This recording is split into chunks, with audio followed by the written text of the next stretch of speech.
Hello guys, for today's video ay gagawa tayo ng single flower bouquet.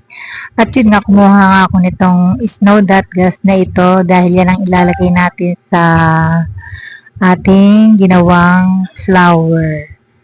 So ayan, nagunting ko na siya at atin siyang pagtatatluhin. Ayan, tiniklop ko rin siya ng ganyan at atin siyang gugupitin.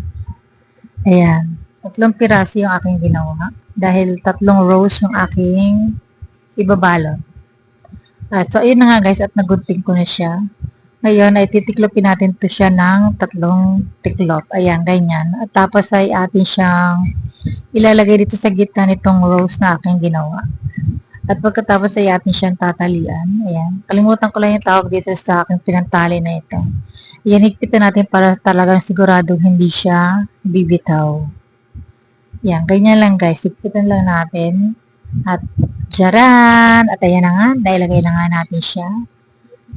At pagkatapos ay ibabalot din natin siya. Ang napili ko nga pala ang pambalot ay color white para talagang litaw na litaw yung color red natin.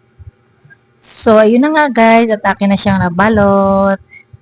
Ready na para sa darating na Mother's Day. Thank you for watching guys. God bless everyone. Bye-bye.